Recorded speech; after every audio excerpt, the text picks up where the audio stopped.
All right, the property prequel, be in the know before you buy. Bit of a Q&A app. I'm really excited, joined by the amazing Jamila, who helps out with the social lab team in the marketing department at the Strama Room. She's the host with the most. So Jamila, thanks for being here. That's a nice intro. Thanks for having me back. No, you're one of the best. All in black too.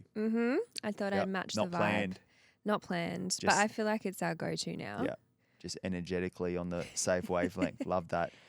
So Q&A app. I've got an exciting announcement at the end of the podcast too, so stay tuned. But I put the little call out. I love these little Q&A apps, a bit of personal property, business. Let's see where it goes. I think we picked 6 or 7 of the best. Going to unpack them a little bit, but there's a mixture of, some cool property stuff, a little bit of personal stuff, and there's a bit of business stuff in there too, which again, I'm really passionate about. So, host with the most. Let's start this. Let's dive in.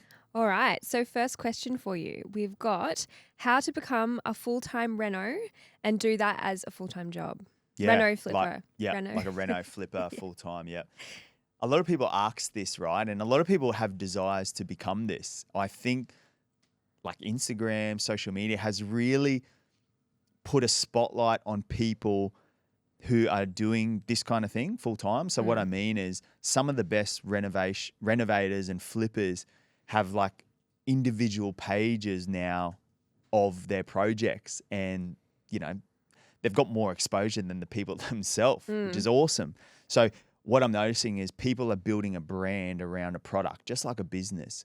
So that probably leads me to what I like to say first. If you want to do something like that full time, number one is understand that it's an entity and it's a business. Number one. Number two is that like any business out there in the world, you can't just start and think you're going to become the next Grayer, and just straight away. I've noticed, and on the Property Prequel podcast, you can maybe Google it or search it and search some of these guests. I'd suggest listening to MacTech. Grayer was a good one. Smout Property, Renovating Mates. I've interviewed a fair few people who are literally doing it full time now. I unpacked their stories. Every single one of them said they started with could have been like a tiny unit or a crappy house, and they just did a cosmetic renovation whilst they were working full time. And that's where it started. Yep, and that's where it started. And I remember even Renovating Mates, I think they did like 2 little units in Broadbeach or something and just did a little paint carpet. Grayer, I remember they said they bought like proper rundown shack, blue chip, Brisbane CBD kind of area around there. I forgot where it was. And they just used their chippy backgrounds and connections, and they kind of did a renovation. Same as MacTech. He stumbled across, I think it was him and his brother, the neighbour was looking for some renovation on his house, and they gave him an opportunity, and it snowballed from there. Yeah, so that's what I mean around listen to people who you're looking up to now. Listen to their stories. So jump back a few eps, find those people I mentioned, and listen to them for inspiration because you got to start somewhere.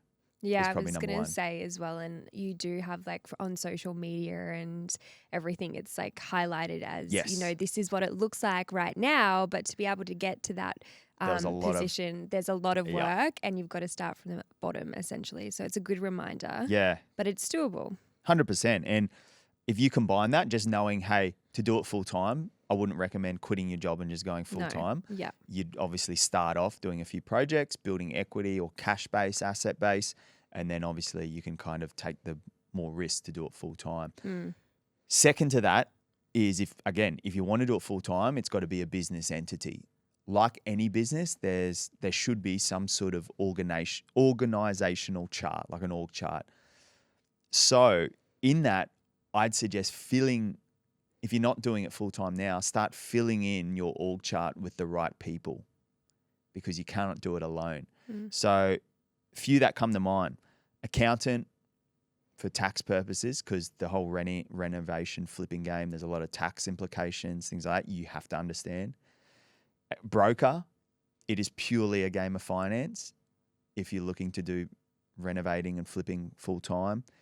Town planners, if you're looking to do different projects, understanding zoning laws, understanding council approvals, all of those sorts of things.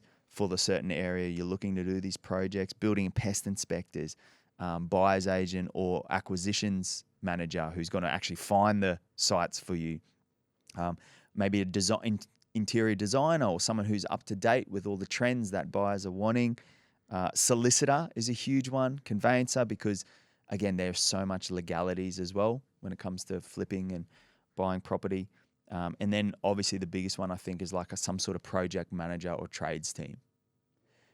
That's pure surface level too. There's a lot more people than that. But if you wouldn't have all of those key people already in your back pocket, I'd say work on that first. Fill those seats up with really good, reputable people that align with your vision and plans. And then, again, you got to start somewhere. Exactly. And just take your time. Property is a get rich slow vehicle. Definitely. Great advice. I feel like, it's good to have some ideas and tips on where to start because like you said, it's definitely a bit of a slow burner. Yeah. And I can imagine. Never compare your chapter 1 to someone else's chapter 20 because a lot of what you're seeing with these full-time people, they're at chapter 20, 30, 40, right?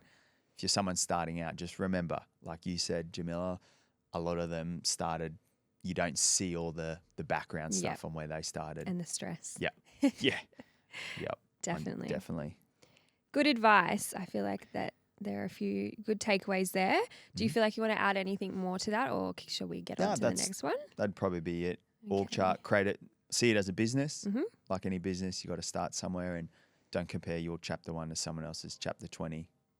So that's a big one there. All right. So our next question, only capacity for a unit, what would you buy? Okay, so I'm assuming their borrowing only allows for a unit. So I'd say this, anything with units, land to asset ratio. My favorite saying when it comes to units. Effectively, what you're trying to achieve with unit is as best land to asset ratio as possible, combined with a really good location. I believe location will always do 80% of the heavy lifting. Yes, right? You've said this before. Yeah. And here's a really good example. And for anyone not from the Gold Coast, I apologize, but I'll use Gold Coast because obviously it's an area I know really well. There's units, but then there's different units within the market. So what I mean is there's high-rise units, there's medium density, there's low density. They are all different assets. Just because it's a unit doesn't mean you should put it in the same bucket. That's number one. Number two is, all right, I just said location does 80% of the heavy lifting, right? One of the top performing suburbs on the coast right now, your blue chips, sort of like Burleigh, Mermaid Beach, for example. A unit in Mermaid Beach, great location. So you've ticked that location does 80% of the heavy lifting. Perfect. Mermaid Beach, tick. Just because you buy a unit in Mermaid Beach doesn't mean you're ticking the second box, which is having a really good land to asset ratio. So what I mean is in Mermaid, there's high rises and then there's low density. Both units, but when this, again, for this question, I would steer clear of the medium to high density and only look at the low density because I'm factoring in land to asset ratio. So the simplest way to explain land to asset ratio is think of an apple pie, right? A full pie, and if I had that whole pie, Mum's cooked this beautiful apple pie, and I eat the whole thing, that's mine. That whole 100% is mine. And think of that as a house. A house has 100% land to asset ratio because, I'm not dividing that land. I own the whole land, the whole pie.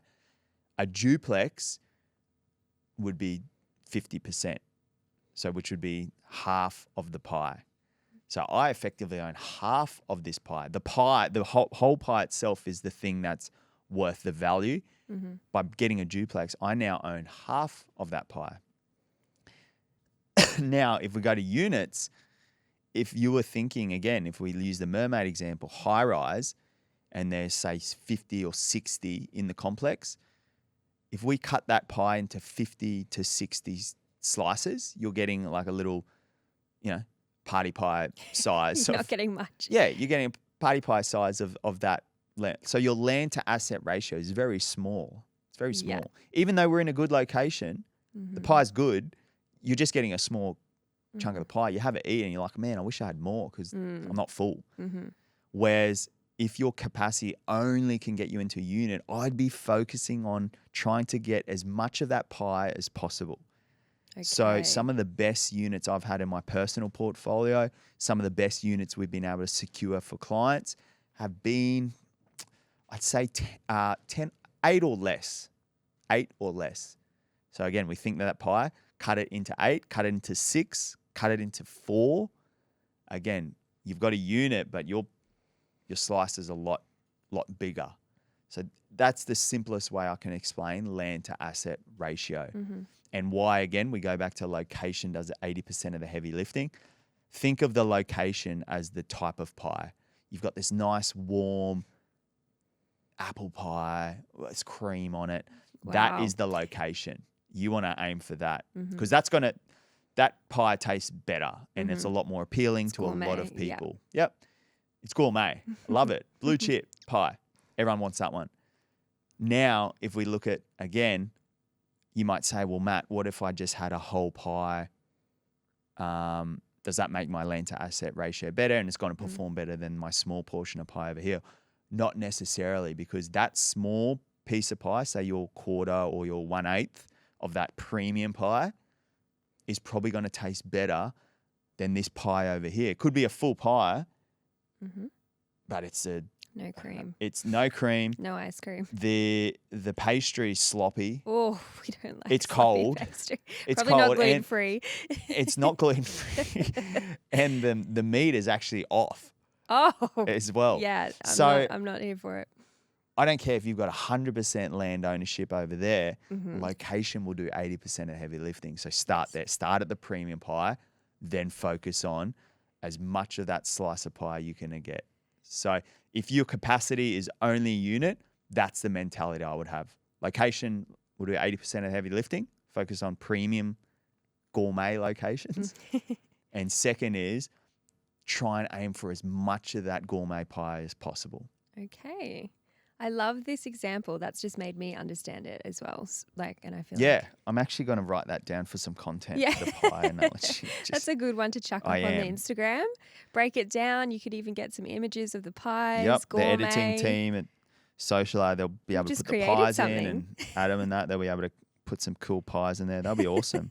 Bloody pies. Pie, land to asset ratio. Okay, cool. I love this for you. Yeah. And everyone. Yeah, so hopefully that helps. Yes, no, I think that's great. A lot of takeaways from that one as well. Let's get on to the next one. Investor, 2 mil budget, Gold Coast. Where would you buy? 2 mil budget, Gold Coast. Where would you buy? Straight to it. Yep, straight to it. I love it. Bit. I would say if I had 2 mil to play with, again, not financial advice, this is purely an opinion. I would say two options. Number one option is I would focus on, again, I always say it, location does 80%. I'd look at, on the Gold Coast, your blue chip locations as close to the beach as possible. So ideally within a 500 meter to 1 kilometer or less radius to the sand, number one. Number two, though, if my capacity was 2 million, I would focus in on a duplex pair. Duplex pair. 2 units on one block. 2 units on one block. So why I love those types of assets, again, if capacity was around the 2 million, you can still sneak into a few of these. It won't be there long. 2 mil won't get you that. Some suburbs, it's actually gone already. But some suburbs, you can still achieve it. Why I love duplex pairs is because you get the capital growth from the block of land. You own 100% of that land, the pie. Yes. So you get the gourmet pie of the whole thing. Then what I did, I cut the pie in half, so I actually own both of the slices. The thing is, though, for diversification, I can actually rent out. I've got 2 streams of income coming into my bank account. I still get the capital growth, but I also get 2 streams of income rather than just the freestanding home, which is 1. So I actually get 2. So that helps with, obviously, rental yield. And then on top of that, I would focus in on a duplex pair that was near original. Okay. Livable, but original. I don't want anything flash. I don't want anything where the new taps and new fans and new carpet. I would rather do that myself because I want to boost my own equity. Mm-hmm. I would find something brick, low set ideally, obviously good location, 2 dwellings, ideally minimum 2 beds in each dwelling because, again, I find the studios of 1 bed don't rent out as good as the 2s and 3 bedders.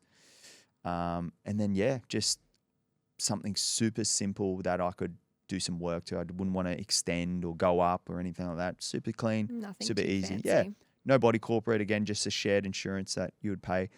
That's what I would buy personally, not financial advice. But if I had 2 mil on the Gold Coast, I'd look at something like that. Option 1. Option 2 is I would split that 2 mil. Again, not sure if this person wanted to buy 1 or 2, but an option is I would split that 2 mil. I would get 1 property up on the northern Gold Coast pockets. I like up there, a freestanding home. Smart. Yeah. Yep.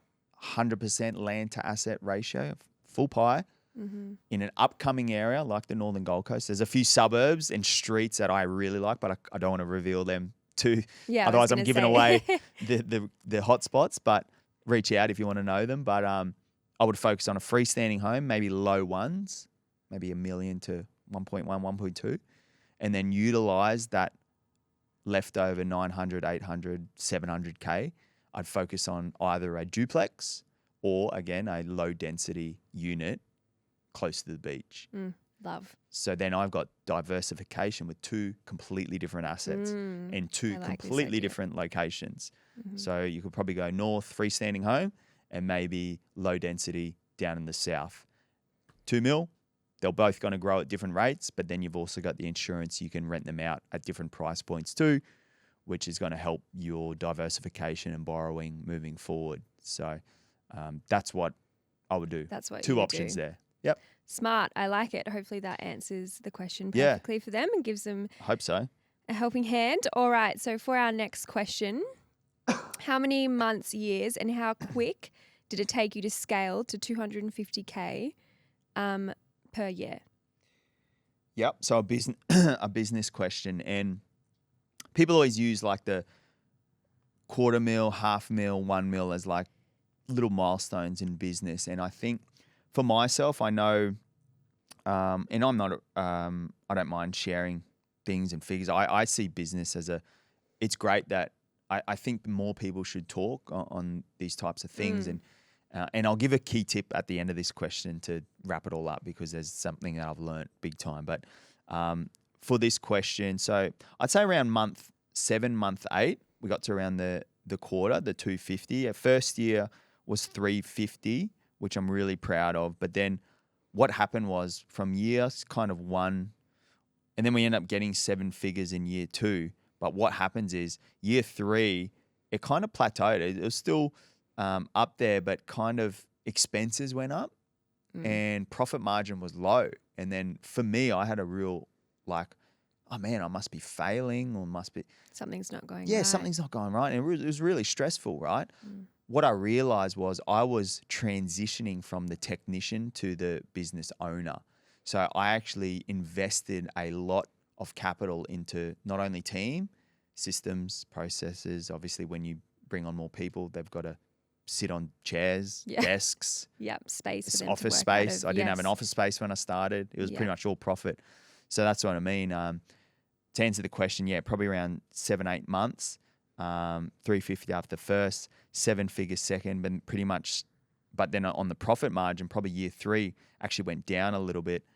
But then we doubled and tripled from there because it took 12 months for all the operations, systems, processes, training, my transition into being more of a leader than the technician to actually come through. So I remember chatting to my accountant and he was like, man, this is going perfectly, like how business should be, the ebbs and flows and things like that.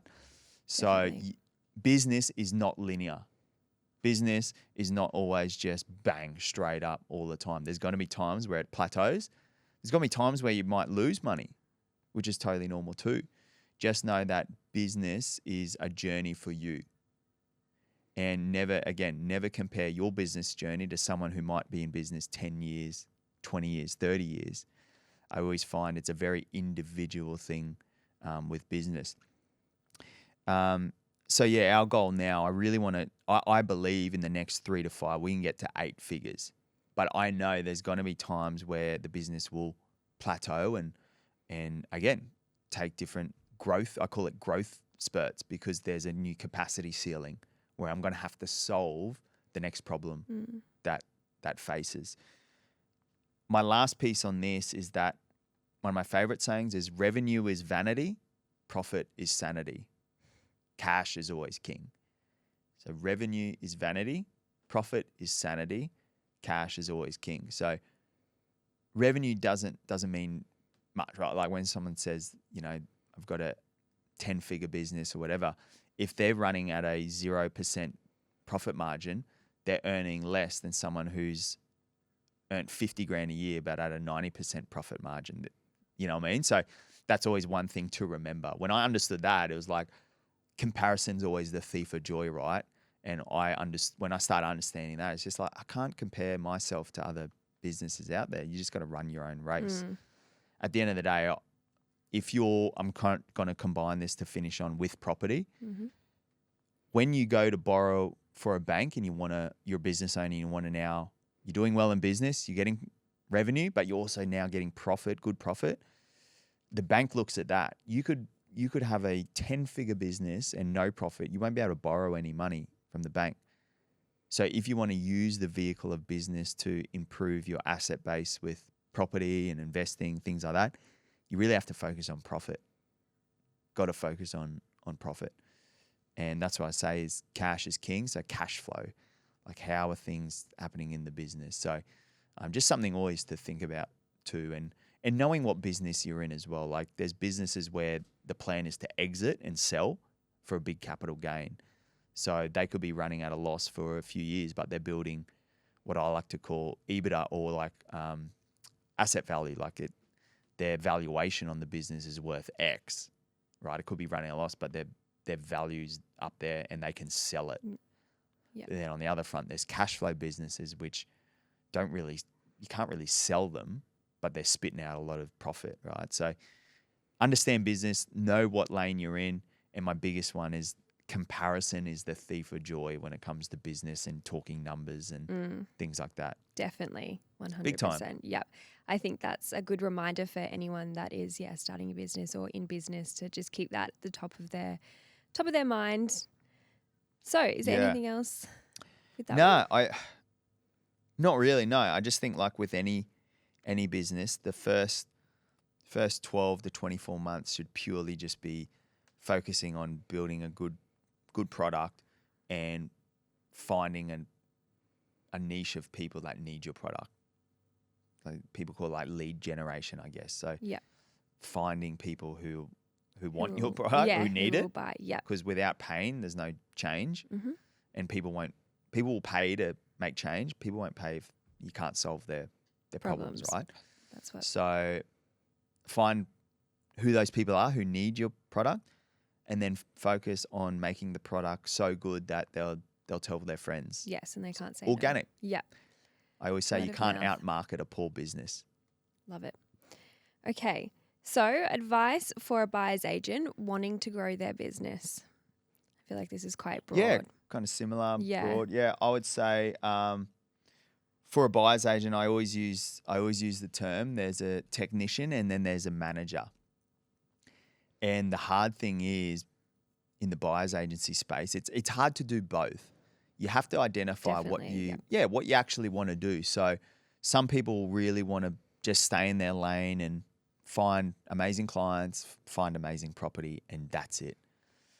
If I was that person, if I'm speaking to that person, the way you could grow your business is to find people or systems and processes that could inject value into the operating procedures to enhance your time of just staying in the lane of finding property, finding clients, finding property, finding clients, finding property.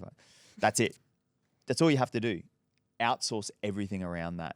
Outsource the marketing, outsource the operations, outsource scheduling of your diary.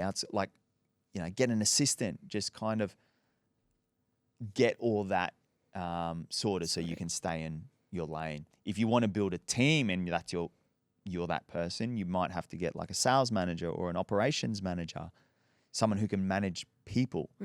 Because I always notice people who love that are generally not the best managers because completely different skill sets. Completely different skill sets.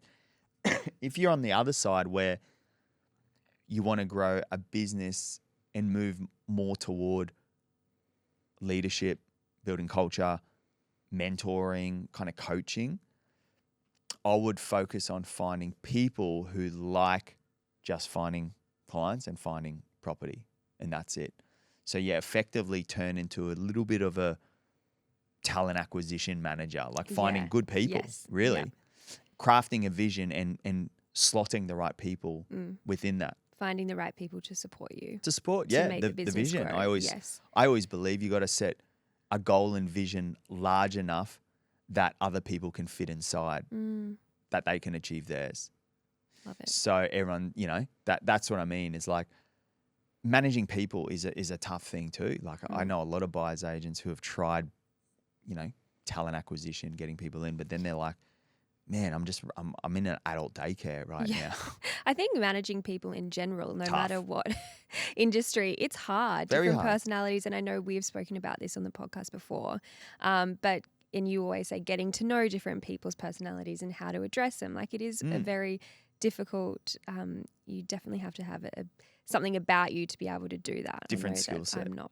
Yeah. I'm not that person. Completely different skill set, right? Completely different skill set. And that's what I say. If you want to grow on that side, maybe shift your attention towards that, optimize all the operations, procedures, so then you can plug all of that into these people to support them so they stay in their lane of genius, just doing their thing. So that would be my advice, is kind of like identify which one you feel you are.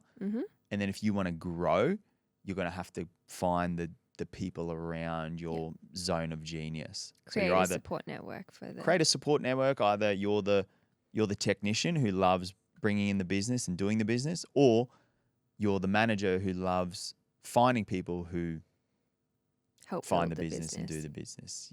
So two completely different sports. I like it. Yeah. All right. So this is a little bit more personal. We've also had this question before, but I feel like it's changed. What is your skin routine? Everyone goes on about how amazing your skin is, which it is. It is. It definitely is. No, I'll very shiny. I won't spend too long on this. I did see that question come through. I think number one's this, and I'll tap it more into personal because I want to try and add value, not just make it a bit of a, my skin, wow. I do this, I use this moisturizer. I think this, obviously genetic. My mum's from the Philippines, right? And you're blessed. Yeah, she looks, I think she's about 60 something. She looks younger than me. She looks very, very well. But here's what I say to a lot of people. I identified some habits when I was a young boy. I used to go, in her bathroom, I'd see her and she'd be moisturizing. So cute. Yeah. Like little boy just finding where mum is, and there I am just watching mum get ready, and she's just always moisturizing. She's always cared for herself, for her hair, and I don't know, I must have, unconsciously adapted that behavior. I've never thought about it, but I reckon, because I still to this day I moisturize twice a day. I don't think you've never, from like what you've told me, I don't think you've never not done it. You've done it. It's not something that you've just started. It's been like a long term. I'm talking since probably 15, 16. You used to get quite a lot of... I used to be a professional athlete, right? I used to play in the NRL. So that didn't go down so you well. could imagine a men's locker room full of like masked Matt men. Sharma popping on his moisturizer. Yeah. And I used to cop it all the time, but I don't care. But it's funny that I always used to joke, like a lot of them guys, when we have our reunions and catch-ups, they're always commenting how like young I still look young. Yeah, and you're like, well, mate. You used to pay me out about it. That's what it is. But yeah, so that's number one, is obviously genetics. Number two is like consistent. Like again, I'm using the principle of consistency. Like I don't think I've missed a day in how many years. And then three, this is probably the one I changed probably within the last 12 months, is the mindset of being mindful on what goes on your body and in your body. Yes.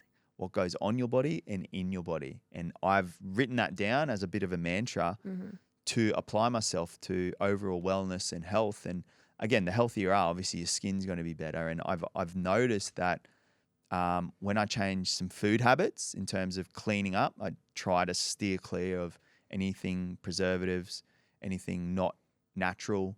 I've always eaten somewhat well, but looking where the produce is from and things like that, potentially grass-fed over grain-fed, just been exploring that and staying consistent.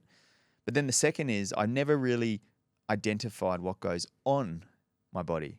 I went to Gwingana Health Retreat, which was amazing, and I was learning so much around how your skin absorbs so much stuff. And it's eating, yeah. What you put on your skin. Yeah, I had no idea around that. And so I started looking at what's going on my body. And then I said to myself, I take so much pride in looking at the back of labels of stuff that goes in my body.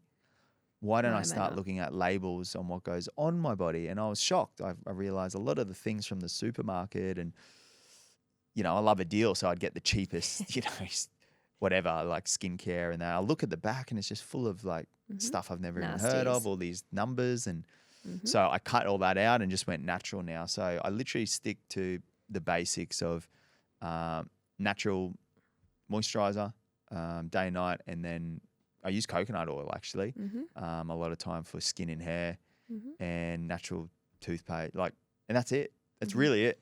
You do have your natural exfoliator. Don't do leave that one out. Yeah. And you've got to get rid of the dead skin. Any blemishes, tea tree oil. Yes. Wow. That'll get it. That is like That's magic, I take that everywhere with me. And again, this sounds like a makeup podcast. Should we start selling the products? Yeah. So tea tree oil, if you've got a blemish or something, I just dab it on and unreal. I don't know where I heard it. Natural, simple, things like that. But yeah, it's a holistic thing. It's that on your body. It's what goes in your body. And then it's everything around it. Exercise, sleep. So the whole of it. Stress, obviously, is another one too. So hopefully that helps. I mean, I live on the Gold Coast too. Yeah, Sunlight. Get a bit of sun. Sun is salt water. Salt water and sun. Can't beat it. All right, let's move on to something Hope more. that helps though. Okay, I'm like, how do I read this one out? It's got first home buyer. Love heart. Oh. Any tips? Any tips for first home buyer? I would say this. The first 60 days, if you're a first home buyer, should be focused on how to buy, not what to buy. And I think so many first home buyers get anxious, nervous, and feel a sense of overwhelm because they're trying to figure out what to buy. I scrap that. I believe you should spend, again, the first 1 to 2 months understanding and diving deep into how to buy property. So what do I mean by that is there's a lot of factors to buy a house. There is essentially a lot of documentation. There is understanding what a building and pest clause is, a finance clause. There is terms and conditions in a contract. There is deposit levels. There is entities. There is what do you put as your name? Is it full name, legal name, entity name? Like so much. I think when all of those thoughts come in during a negotiation, when you found the right property, you end up doing one thing that I see a lot of first home buyers do. They buy the next thing, not the right thing. So they buy the next property that pops up, not the right property, and they rush. I always see it. So I always say, take it one step back, go slow to go fast, try and learn how to buy before even thinking around what to buy. So what I would say, all right, like Matt, okay, how do I buy? I would say, number one, engage a team of people around you. Number one, you need a broker to look after the finance piece. They will help you understand deposits, things like that, pre-approvals. So broker. Next one is a conveyancer or solicitor. They will help you understand whose name the contract is going to go under when the time comes. What name do you put down? Is it going in, if you're a couple, are both of you going on the contract? Is it just you going on the loan? Could be both names, but one on the loan, or could be one person name, but both loan. There's so many. You need to know Lots of all of different that things. before you even start. Well, educate yourself. Because a lot of first home buyers get in that awkward chat of like, well, we're a couple, but like who's buying? Are we going together, or like what the goal is? So make sure that. I even think of when you chat to a solicitor, chat to like someone in family law or something, just to understand, again, if you're a couple, understand that stuff. Things can happen. Just understand that. Accountant, a big one. I think just understanding the tax and if you're going to live in it versus rent it out, what that is. Solicitor should also help you with like the stamp duty, different stamp duty concessions. If you're buying, say, in the Tweed, this happens on the Gold Coast. If you're buying in the Tweed versus buying on the Gold Coast, there's a 50 grand difference in concession on stamp duty. So that could change everything. So you could be looking in Coolangatta, but like, hey, if I just go 5 minutes down the road, I'm going to save potentially 50K. Yeah, wow. So again, if you're a first time, you'd love to know that, right? Maybe a buyer's agent. I always say, like, a lot of people think buyer's agents are for very wealthy people, things like that. First home buyers are probably the people who need buyer's agents the most, because the ability to buy well on property number one can change your life and get you into property 2, 3, 4, and 5 a lot quicker. Definitely. So try and understand that. And then the third one sounds counterintuitive, but a real estate agent, even like your local real estate agent, again, it's just more around understanding what they've got coming for sale, how they talk. Open homes, start visiting some of these agents in open homes in the areas you like, just making yourself familiar with the whole thing. And then even have a go at putting a letter of offer in and writing down your name and signing it. Like, it sounds crazy. When it comes to actually signing, a lot of first home buyers get scared and they freeze. And then unfortunately, snooze, you lose when it comes to buying property. It's gone. So do all that first. So hopefully that adds some value. I'd focus on how to buy, not what to buy. Because once you feel comfortable on how to buy, then you'll feel a lot more strategic in making decisions on what to buy. And confident and knowing it's the right decision for either just yourself or your partner. And you know that you're kind of ticking the boxes. Or definitely. Even, I think you've mentioned before, creating a list. Have you done 100%, that? yeah. Or do you have something that you can, like a bit of a checklist? It's actually for a good idea. Yeah, because there you go. There. We're really coming up with them today. Because I feel like that's what I would want is like, hey, Matt Sharma's provided me a checklist. First home buyer list or something. You can really create something. Yeah, like DM me the word checklist and there you go. Love it. You're welcome. Yeah, I'm going to do that. So until that checklist comes out, create your own. And the analogy I always use, right, is remember when you first learnt to ride a bike and you probably were on training wheels or whatever first, and then you took the training wheels off. I see learning how to buy as the training wheels. So when you put an offer down on a property you like, think there's other buyers involved. A lot of the other buyers are not on training wheels. They're on mountain bikes. They're zipping past. They're going. They know what they're doing. They know what they're doing. Zoomies. They're zooming. How can you, on your little training wheels, expect to compete and keep up with the people? Yeah, bless. Yep. You know, it's just crazy. It's too hard. It's crazy. And then you throw in the fact that this is not buying a pair of shoes. It's buying probably the most expensive thing you will ever buy in your life. So quite literally, again, we are emotional beings. Emotions come into it, right? So you can decrease emotion by being prepared. The more competent you are, the more confidence you will get. Well said. Yeah. Great way to close the little ep there. Yeah. All the questions. That was all of them. That was good. Yeah, it was really good. And as a promise at the end, I'd give a little secret away. Oh, yes. Yeah, what is it? the big Tell secret. us. Well, I mean, it's a bit of a sad one. This is actually the last property prequel episode. Aww. The very last one. I didn't realize that till literally before we sat down and started to record this. Yep. But. Dot. Yeah, but the podcast is not going anywhere. This podcast itself is not going anywhere. There's going to be a little rebrand happening. We love a little freshen up. Yes. I'm talking new studio. Still collabing with the team at Social Lab. We're putting together something juicy, studio wise. I don't know Title wise as well. It's not going to be called the property prequel. I've done some digging and research, and there's a niche I'm going to dive deeper into. Are you sharing still the in the property names, world? Or no? No. Okay. No, not shame. yet. Not yet. Okay. Still in the property world, but it's gonna. I'm talking like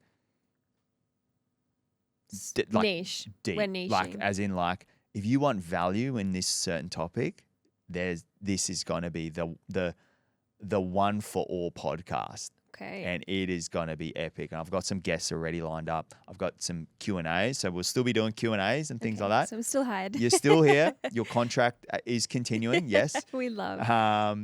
But yes, I just want to highlight this is the last of the label as the property prequel. Okay, so just on that, I want to highlight, obviously, the property prequel. We've been going for a few years now, which is epic. And I'm sure he still listens, but Crossy, he was with me and like the early days.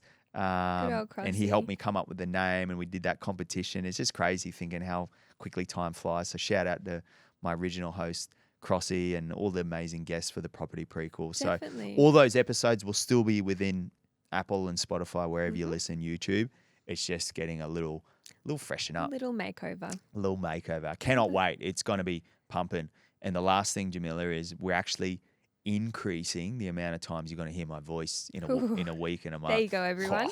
How exciting. So if you're sick of me, you're going to get more sick of me now because I'm going to be popping up everywhere. No, we love that. We love to see it. Thank you. And so exciting for you and your next adventure of the freshen up of everything. Yeah, the podcast world. I love it. Cool. Well, hopefully that provided some value. Thanks again, Jamila. Of course. Thanks for having Host me. with the most. Hopefully you got some value out of that one. If you did, obviously, leave a review. Maybe share it with a friend. Hit me up. And stay tuned for what is coming. Woohoo. Let's go. Let's go. Bye.